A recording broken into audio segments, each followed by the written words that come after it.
Okay. So I'll read 12 and 13. Karman yasmin anashvase dhuma dhumrat manam bhavan apayayati govinda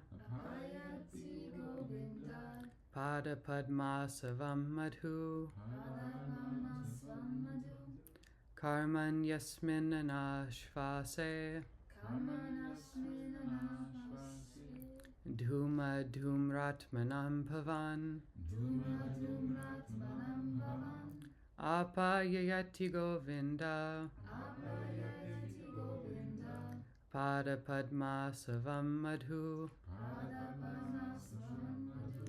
karman yasmin anashvase dhuma dhumrat manam bhavan apayayati govinda pada padma savam madhu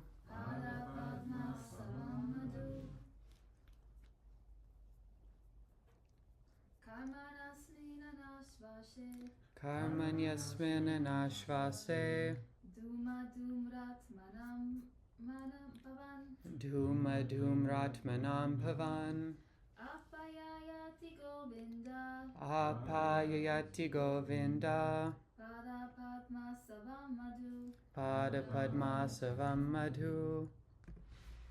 Translation.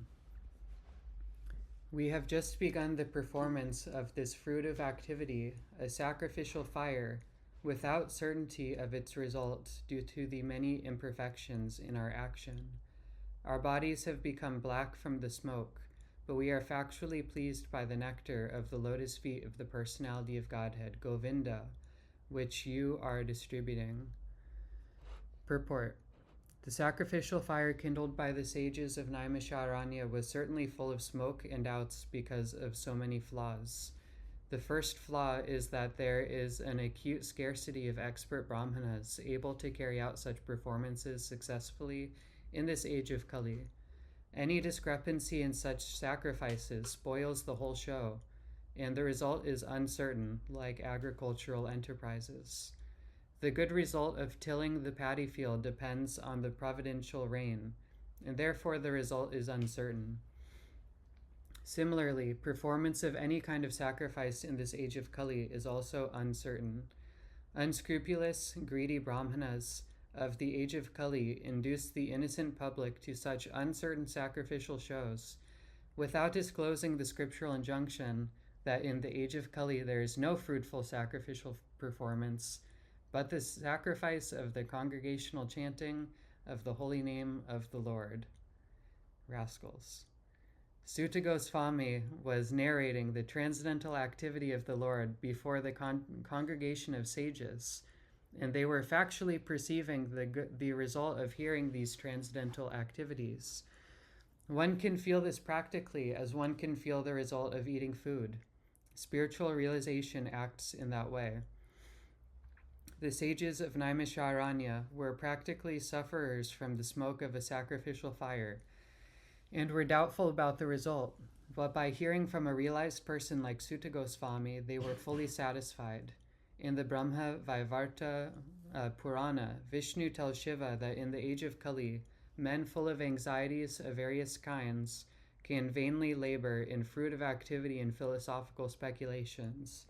But when they are engaged in devotional service, the result is sure and certain, and there is no loss of energy.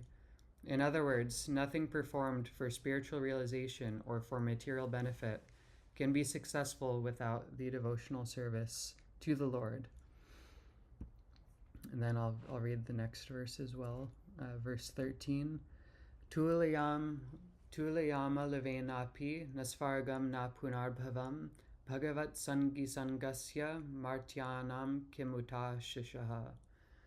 The value of a moment's association with the devotee of the Lord cannot be compared to the attainment of heavenly planets or liberation from matter. And what to speak of worldly benedictions in the form of material prosperity, which are for those who are meant for death. Purport. When there are some similar points, it is possible to compare one thing to another. One cannot compare the association of a pure devotee to anything material. Men who are addicted to material happiness aspire to reach heavenly planets like the moon, Venus, and Indraloka. And those who are advanced in material philosophical speculations aspire after liberation from all material bondage. When one becomes frustrated with all kinds of material advancement, one desires the opposite type of liberation, which is called apunarbhava, or no rebirth. But the pure devotees of the Lord do not aspire after the happiness obtained in the heavenly kingdom, nor do they aspire after liberation from material bondage. In other words, for the pure devotees of the Lord, the material pleasures obtainable in the heavenly planets are like phantasmagoria, and because they are already liberated from all material conceptions of pleasure and distress, they are factually liberated even in the material world. This means that the pure devotees of the Lord are engaged in a transcendental existence, namely in the loving service of the Lord, both in the material world and in the spiritual world. As a government servant is always the same, either in the office or at home or at any place, so a devotee has nothing to do with anything material, for he is exclusively engaged in the transcendental service of the Lord. Since he has nothing to do with anything material, what pleasure can he derive from material benedictions like kingship or other overlordships, which are finished quickly at the end of the body? Devotional service is eternal. It has no end because it is spiritual. Therefore, since the assets of a pure devotee are completely different from material assets, there is no comparison between the two. Suta Goswami was a pure devotee of the Lord, and therefore his association with the rishis in Naimisaranya is unique. In the material world, association with gross materialists is veritably condemned. The materialist is called Yoshit Sangi, or one who is much attached to material entanglement, such as women and other paraphernalia. Such attachment is conditioned because it drives away the benedictions of life and prosperity. And just the opposite is Bhagavata Sangi, or one who is always in the association of the Lord's name, form, qualities, etc. Such association is always desirable. It is worshipable, it is praiseworthy, and one may accept it as the highest goal of life.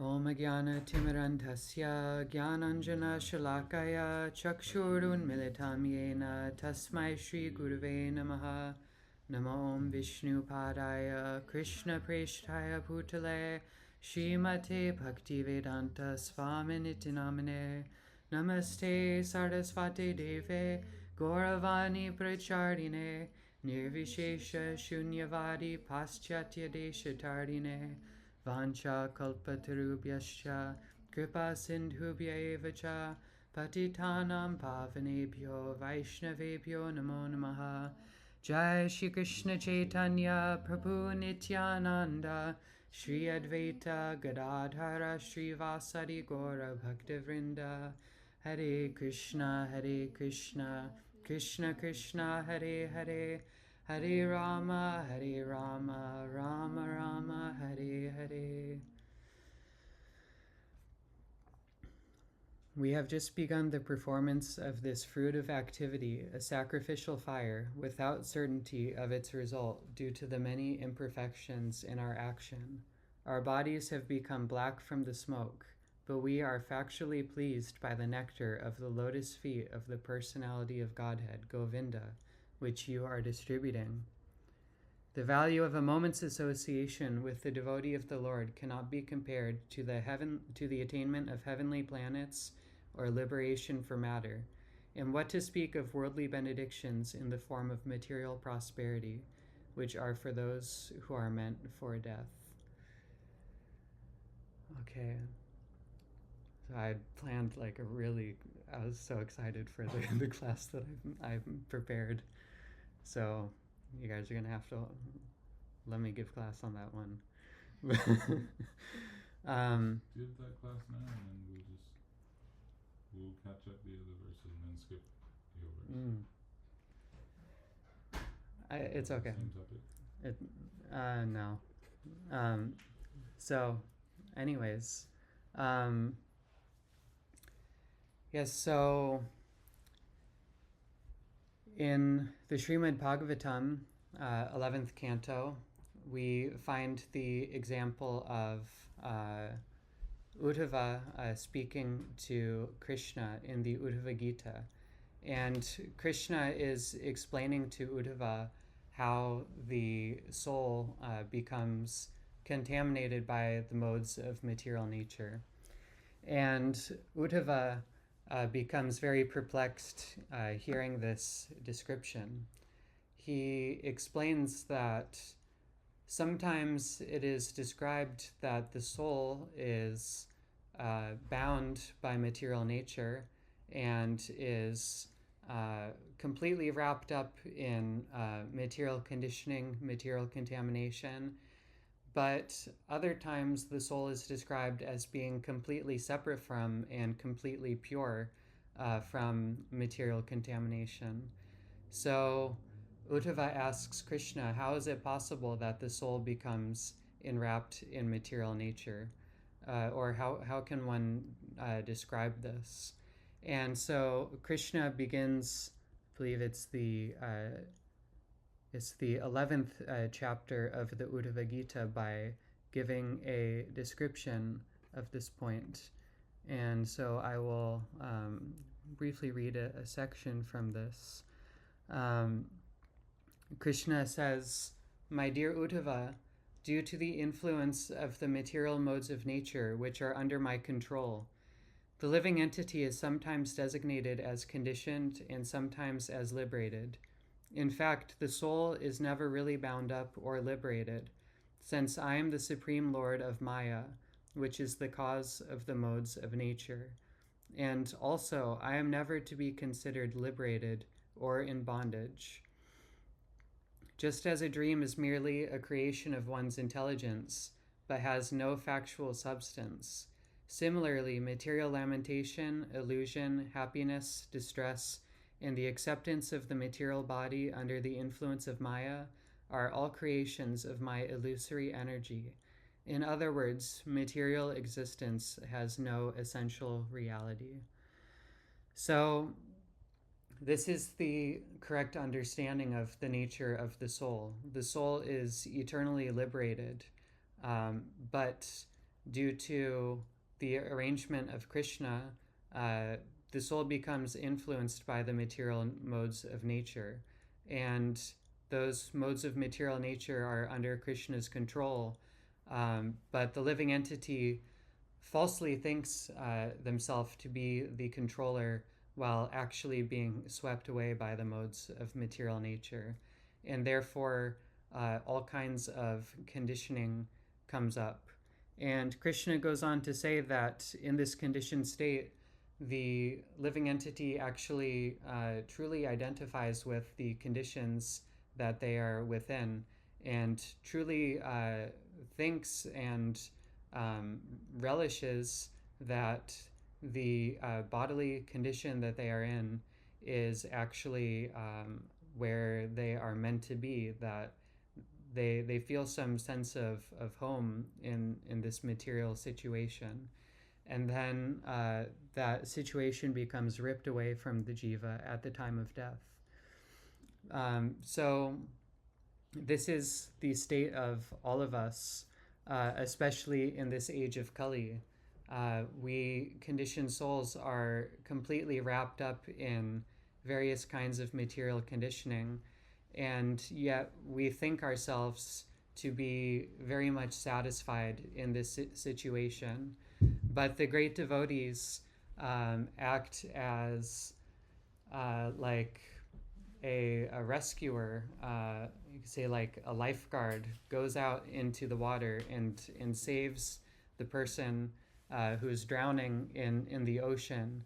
So similarly, the great devotees, they go out and save the conditioned souls from material existence And how do they do this?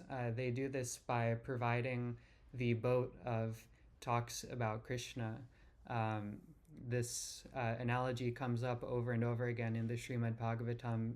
Particularly comes to mind Narada Muni speaking to Vyasadeva. Vyasadeva asked for Narada Muni to give a description of how did Narada Muni become such a great sage and great devotee, traveling all over the universe, speaking of the glories of Krishna. And Narada Muni explains how he got the association of the Mahatmas who stopped at his house as they were traveling along. The rainy season came, Chaturmasya came. It's a 4-month period where sadhus and people in general are meant to slow down their material activities. Well, sadhus aren't engaged in material activities, but they slow down their travels. And the sadhus stay in one place and engage in extra austerities, engage in extra devotional practices. And so in the case of Narada Muni, in his previous life, he had been born to a Shudrani, a maidservant woman, and these sadhus stayed at his mother's house along with Narada Muni. And because of the presence of these sages there, Narada Muni, he was able to serve the sages, and he was able to hear from the sages, and he was able to take remnants from the sages. The sages gave prasadam to Narada Muni. And Narada Muni, after describing all of this, explains that the most appropriate vessel for the conditioned soul to cross over the tumultuous ocean of material existence is the boat of talks about Krishna. And so this is the essential point of our Gaudiya Vaishnava Sampradaya. This is the essential point of Śrīmad-Bhāgavatam, that simply by hearing about Krishna and in serving talks about Krishna and serving the great devotees who are sharing with us these talks about Krishna, then all of the contaminations within our heart can be overcome. Even though outside of the context of devotional service, people engage in so many different kinds of activities to try to free themselves from the reactions and contaminations of material existence. So many intricate processes are described in the Vedas for attaining this freedom, this liberation or moksha. But by the simple process of hearing and chanting about Krishna and being in the association of great devotees, then we can get those results immediately. It is described, actually, this is another thing that's described many times in the Śrīmad-Bhāgavatam, but an analogy that comes up in the 5th canto of the Bhagavatam. This was spoken by Prahlad Maharaj. He gives the contrast between hearing about Krishna from pure devotees and serving the pure devotees and serving talks about Krishna versus other processes of purification, such as bathing in the Ganges or going on pilgrimage. So he says, 5th canto, chapter 18, verse 11, Yat sanga labdham nijavirya vaibhavam tirtam muhu samsprishatam himanasam haratya jonta shrutibhir gaton gajam kovai naseveta mukunda vikramam. Prahlad Maharaj says, by associating with persons for whom the Supreme Personality of Godhead, Mukunda, is the all-in-all, one can hear of his powerful activities and soon come to understand them. The activities of Mukunda are so potent that simply by hearing of them, one immediately associates with the Lord. For a person who constantly and very eagerly hears narrations of the Lord's powerful activities, the absolute truth the personality of Godhead in the form of sound vibrations, enters within his heart and cleanses it of all contamination. On the other hand, although bathing in the Ganges diminishes bodily contaminations and infections, this process, in the process of visiting holy places, can cleanse the heart only after a long time. Therefore, who is the sane man who will not associate with devotees to quickly perfect his life? So this point of purifying the soul and purifying the world, this is something that people are very much concerned with, especially in modern times, as the world is becoming so much more and more tumultuous under the influence of the age of Kali. Of course, material life is already tumultuous. We already have to go through the process of birth, death, old age, and disease. It's a very tumultuous situation for the pure spirit soul. But especially in this age of Kali, people are so afflicted by hypocrisy and quarrel. Practically speaking, we see it all over us, all over the place. In the government, we see it in the media, we see it practically in our day-to-day lives. People are completely afflicted by hypocrisy and quarrel, and are contending with contaminations that they've picked up lifetime after lifetime. Krishna describes this in Bhagavad Gita 15:8. He says that the living entity in the material world carries his different conceptions of life from one body to another, as the air carries aromas. Thus he takes one kind of body and again quits it to take another. So it's a very precarious situation that the soul is in, especially in this age of Kali. And people who have some degree of understanding of this tumultuous situation try to take up so many processes for cleansing themselves and cleansing the environment of contaminations. We see various movements like Black Lives Matter or LGBTQ pride efforts. People do political efforts. People do social activism efforts. People think, I'm going to go and pick up trash out in the street, or I'm going to, if there's heavy rain and the storm drains are clogged up with leaves and brush, I'm going to go and clear the brush from the drains, and in this way I will spread joy and prosperity to others. There are so many political movements, communism, socialism, anarchism, and then humanitarianism, all kinds of different ideas about how people are going to overcome the contaminations of material nature, the inebrieties of material nature, as Prabhupada would in his very unique use of the English language, he would describe the inebrieties of material nature. And in the Vedas also, as is described by the sages here, there are so many processes, especially the process of yajna, that are described for cleansing the soul of material contamination. In the beginning, in the Vedas, there is the principle of the carrot on the stick that is given in regard to the purification of the soul. The Vedas prescribe that if you engage in ritualistic religious activities, you worship the devotees, you worship Vishnu by engaging in yajna, then you will attain material prosperity by doing so. You will become a king in your next life, or you'll become a demigod, you'll live in the heavenly planets.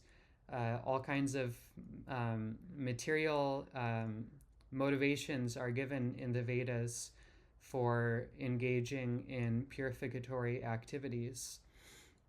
But then when someone becomes more intelligent, they realize that although engaging in these activities for material purification and improvement of one's material situation provides some kind of pleasure and some kind of relief from the onslaughts of material nature, that actually all of these endeavors are temporary and they don't get to the root of the problem. So therefore, people become attracted to the process of jnana yoga. This means engaging in the cultivation of knowledge and studying portions of the Vedas, such as the Upanishads, which give thorough philosophical explanation of the difference between spirit and matter, and how to distinguish between the two, and how to rise above material contamination. But the problem is that this is also a limited and artificial process, because the nature of the soul is that we are enjoyers, and we are enjoyers in the context of Krishna, jivera svarupoi krishnera nityadas. It is unnatural for the soul to be in a liberated state, or to try to simply become free from material nature without any positive engagement. And so we see practically also the shortcomings of this kind of a process. Srila Prabhupada would often give the example in his early days of coming to the United States.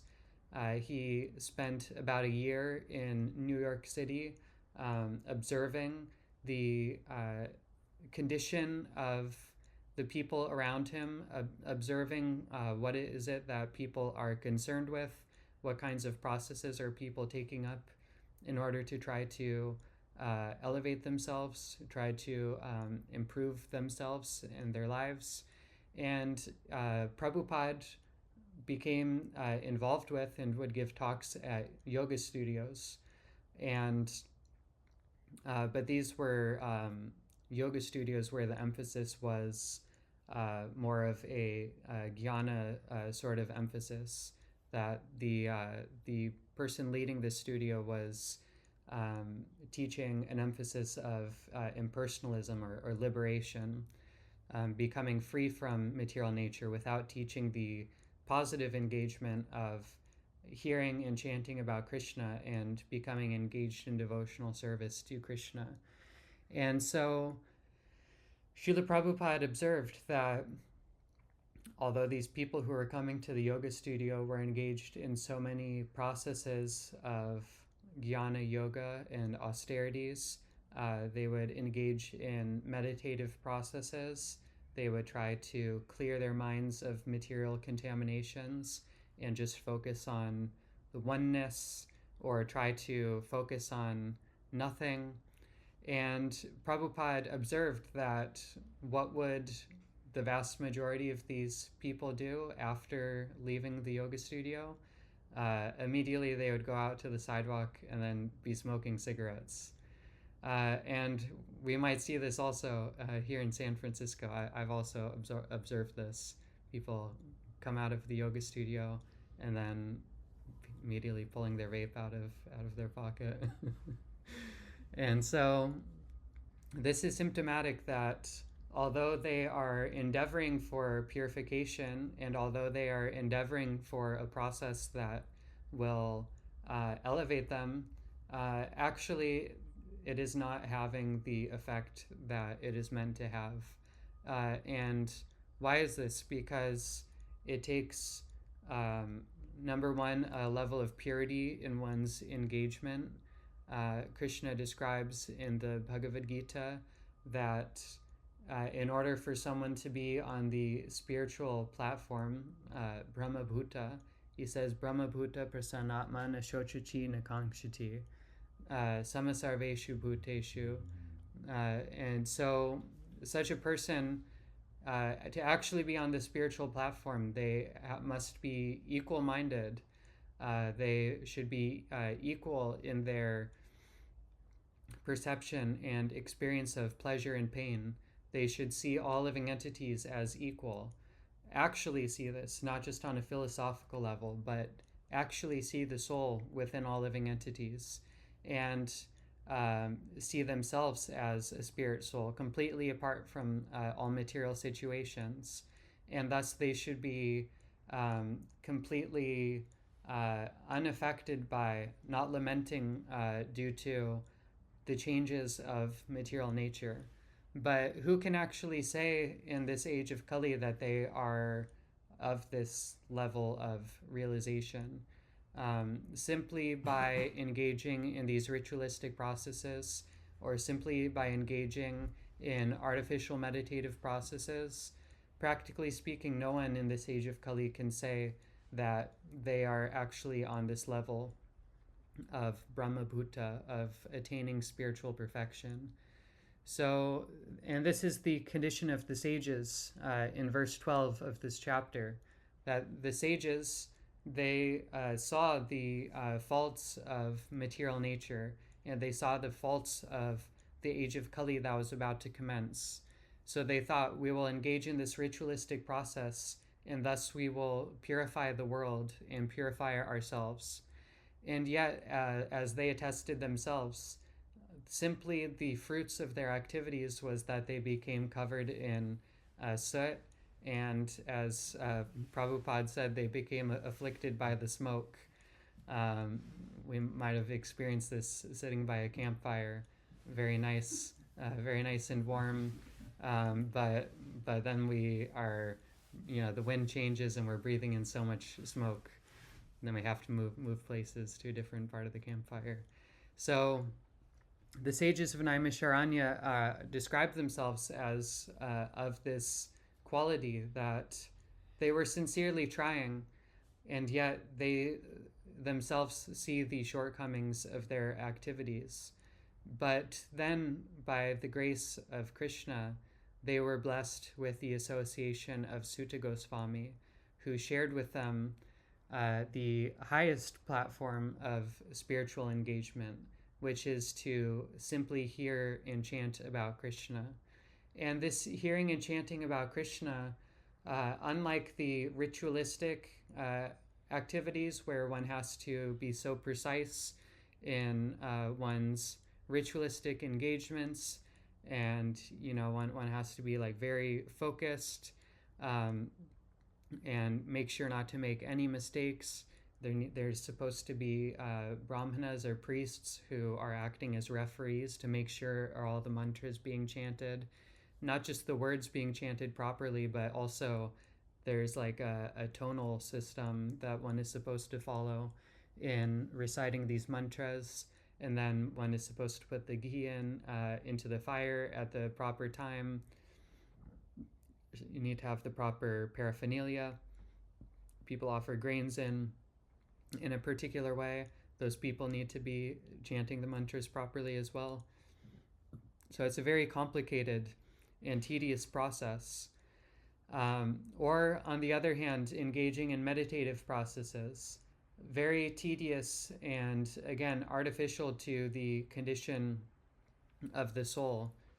You try to engage in these negatory spiritual processes of meditation or philosophical contemplation, and you become caught up by so many things running through the mind, because there's no positive attractive force for one to become attached to.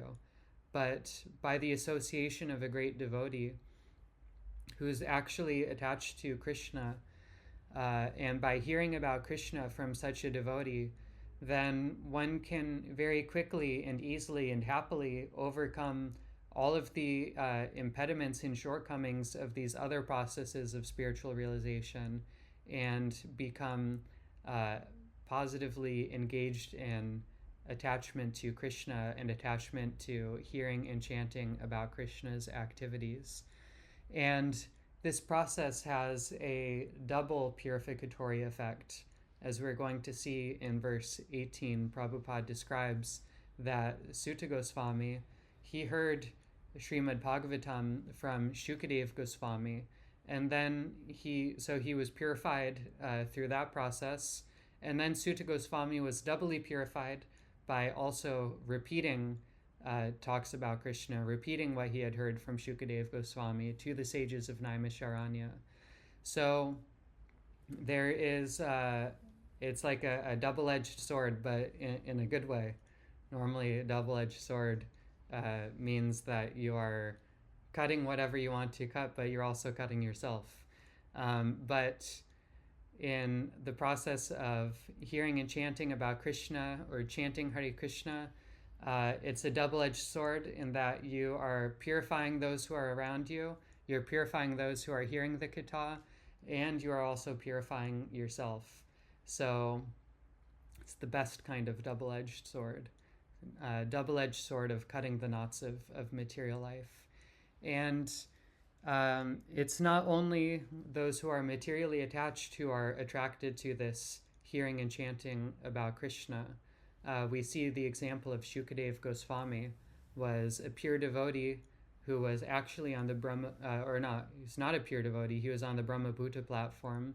He was on the impersonal level of impersonal realization, and he didn't want to have anything to do with anything material.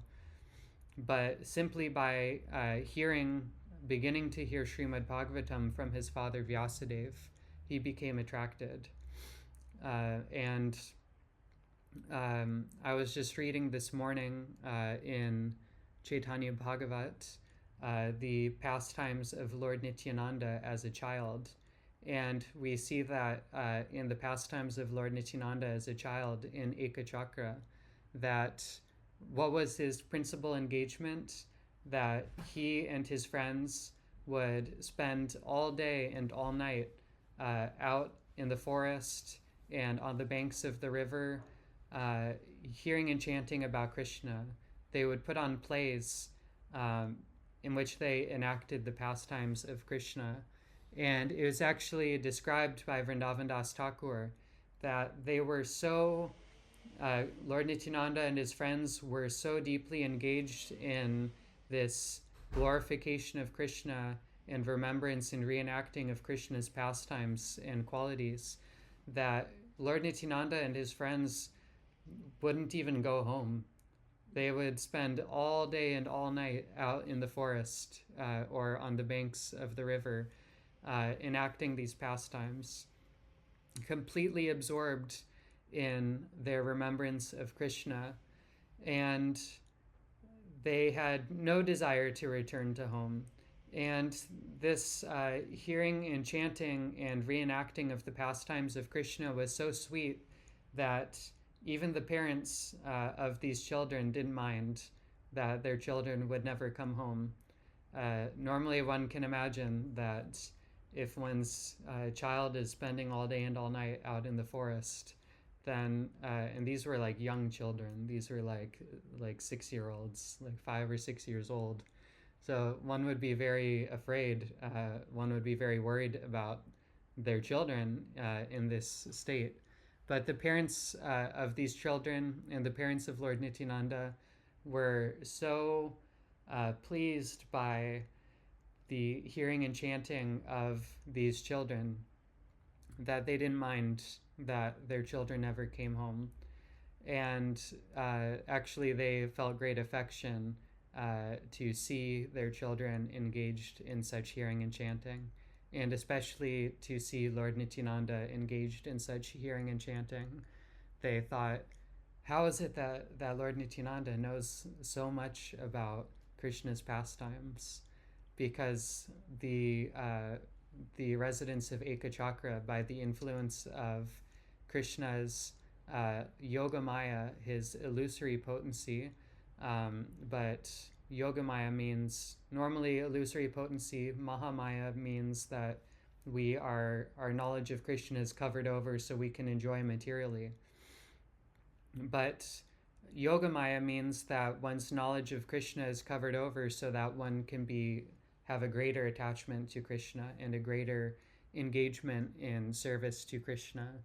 So the residents of Ekachakra were covered over by Yogamaya, So that although Lord Nityananda, the Supreme Personality of Godhead, incarnation of Lord Balaram, was right there in front of them, right there in their midst, and displaying all kinds of activities, astonishing activities before them, they were not able to ascertain that actually this is the Supreme Personality of Godhead who is next to us as our child.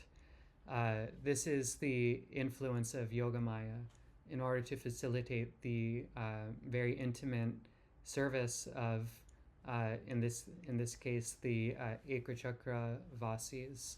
And all of the intimate associates of Krishna are covered over by Yogamaya in this way, so that they can have a greater engagement in service to Krishna without knowledge of Krishna's opulences distracting them from the intimacy of their relationship with Krishna or with Balaram. So even Lord Nityananda, who is himself the Supreme Personality of Godhead, is so attracted to and so enwrapped by katha about Krishna, hearing about Krishna, that he himself becomes completely carried away by this katha and wants to engage in nothing else other than the hearing and chanting about Krishna. So in our own conditioned state, we may not find ourselves being so greatly attracted in the beginning. Srila Rupa Goswami gives the analogy in the Bhakti Rasamrita Sindhu that if someone is afflicted by jaundice, is the term that's often used, but I think a more accurate term would be hepatitis. Jaundice is one of the symptoms of hepatitis. If someone has hepatitis, affliction of or inflammation of the liver, then one of the symptoms of hepatitis is that one's sense of taste becomes distorted, and one thinks that, or one perceives that sweet things such as sugar actually taste bitter. And so this is a distorted perception. But what is one of the medicines for overcoming jaundice or overcoming hepatitis? One is recommended to continue to consume sugar, specifically Sugarcane juice. Yeah, sugarcane juice. Yeah. So by drinking sugarcane juice, although it tastes very bitter to the person who is in this diseased condition, gradually they become cleansed of this diseased condition, and then they can actually taste the sweet nature of the sugarcane juice. So this is our state as well. We might not have an immediate attraction to hearing and chanting about Krishna, depending on the level of our material contamination within our heart.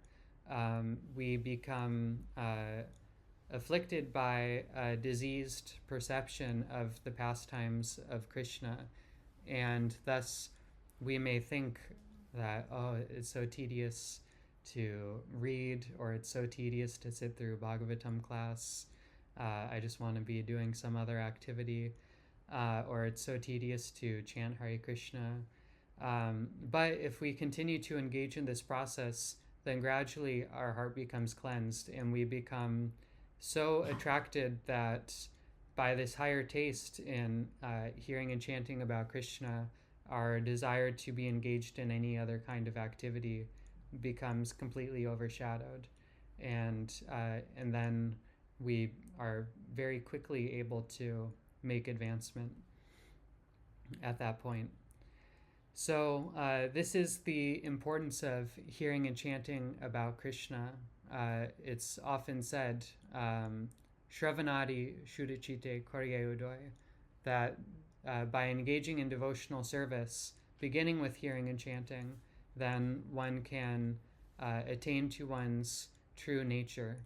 And especially in the association of sadhus, this hearing and chanting becomes even more powerful, because there's actually purity and actually bhava, or emotional attachment and emotional expression behind the hearing and chanting of the great devotee. it's again described in Nectar of Devotion that someone who's materially contaminated, who perhaps doesn't have any qualifications, any spiritual qualifications, if by the mercy of the great devotee, they get to be in the association of the devotee while the devotee is hearing and chanting about Krishna, then it's described that the nectar moon rays, which are being reflected off of the pure heart of the great devotee, will shine upon the contaminated heart of the materially conditioned living entity. And then the materially conditioned living entity, although having no qualification for actual attachment to and emotional absorption in hearing and chanting about Krishna, this unqualified jiva may themselves experience some level of ecstatic symptoms. And I think that probably for most of us who have become fixed in or determined in our engagement in devotional service, who have become confident in the process of devotional service, and that by engaging in this process, then gradually we will attain these highest perfections that are described in books like Nectar of Devotion or Śrīmad-Bhāgavatam.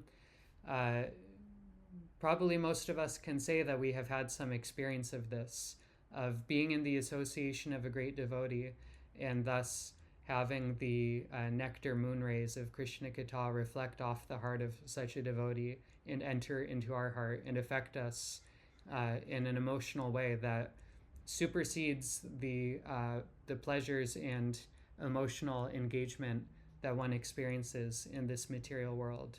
So once we have experienced this, then we should become determined, and we should take these experiences as a source of faith and determination, and thus be fixed in our own engagement in devotional service.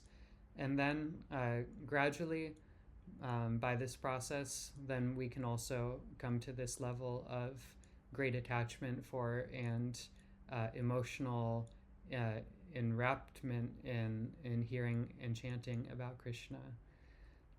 And then we will actually be freed of, and we can free others from the horrible contaminations and afflictions that we see all around us.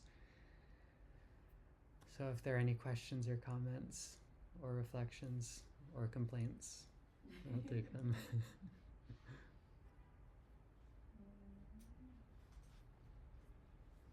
My takeaway from the class is the double-edged sword. How mantra helps us and then helps everybody while listening. And our BhaktiSF main mission is that. And I have like more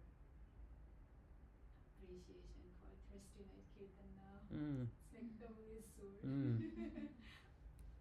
Jai. Harinam Sankirtan ki jai. Anything else? I was thinking about material contamination covering our soul, and I ate dinner in a restaurant last night, and there was like music, and it's like a small place, but I was like sitting in front of the kitchen, and I had like a bowl of beans and some bread. But there was music, there were like speakers on around, and there were people dining and having drinks, and I was like thinking about the contrast between being here on Sunday night and being in association with everybody and being there, and they couldn't be like different waves. Like in one place there's just like total vibration that's like opening me and purifying me, and then here's this place where all the vibrations that are coming at me are basically like not good. Like I didn't know that there was garlic in my, Italian bean bowl or whatever, and just everything that was coming at me was like net covering as opposed to purifying. And your reminder, and I was like, wow, that's like that's like our whole culture. Like our culture is all about like, this is it. And so as a core thread in your talk about the material covering, that contrast was very evident too. Yeah, thank you. Nice reflections. Anything else? Well, I'll be taking away the Mahamaya, Yogamaya. Hmm. I think I've heard of them, but it was a perfect summary of the two. And yeah. I just wrote down the terms, and I really like them. And something I was thinking about is, I don't remember where I read this, but it was kind of like the like qualifications you need to like move up to like different like kind of like heavenly planets. And they're like so out of reach. Like even I think you were talking about the sort of like even on like the impersonal front, like that level of purification is just completely like it was like 100 years of perfectly pious life. Mm-hmm. And I was like, oh wow, like I guess liberation. I don't know. Something I was reflecting on is it then the case that like reaching kind of higher planets is more difficult in this age, like simply impossible, and not the goal, than this. Like how much mercy then is in the name, that like you get the better deal, Yeah. and by easier process. Mm-hmm. Yeah, that's a great point. Yeah, it's described that in order to attain the post of the demigods, who have a superior enjoyment, but they themselves still have to contend with so many afflictions of material life, so much envy between them. So in order to attain that, you have to engage in purely pious activities for like hundreds of lifetimes. So who can say even just in this one lifetime, or even over just 1 year, that only engage in pious activities? Practically no one can say such a thing. Everyone in this Kali-yuga is afflicted by sinful activity. And this is the whole reason why we're here in Kali-yuga, because we want that. Souls come into the human form of life in Kali-yuga in order to have better facility for engaging in sinful activities. So, yes, it's completely out of reach, practically speaking. But yeah, we're so fortunate that just by this simple process, of course in other yugas also they can take to this process, but especially in Kali-yuga, we don't have any realistic hope for these other processes. But by hearing and chanting about Krishna, then we can attain something even higher than what these other processes give us, especially chanting Hare Krishna, following in the footsteps of Sri Chaitanya Mahaprabhu and his associates. They're so merciful. Sri Chaitanya Mahaprabhu instructed Advaita Acharya and Lord Nityananda to indiscriminately give attraction to Krishna to people. Do not consider whether the person is a fit candidate or not fit. Do not consider whether it's a proper time or place to give such a thing to a candidate. Simply give out love of Krishna without discretion.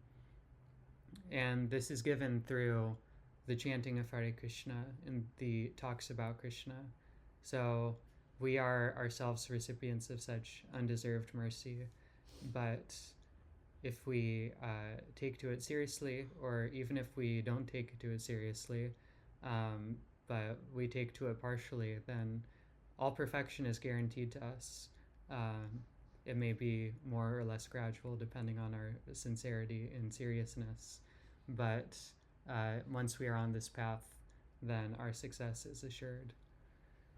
So we can take great solace in this. Whereas these material paths, if you partially engage in a material activity and don't attain the results before one is dead, then one gets nothing from these activities. But in spiritual life, even a partial engagement, then Krishna takes such a person under his wing, so to speak, and Krishna protects such a jiva lifetime after lifetime, and gradually gives all arrangements for such a jiva to attain to Krishna's lotus feet. No matter what happens, Krishna never gives up such a person. So we can take great solace from this. Anything else? Śrīmad-Bhāgavatam ki jai, Srila Prabhupada ki jai, Gaura Bhakta Vrinda ki jai.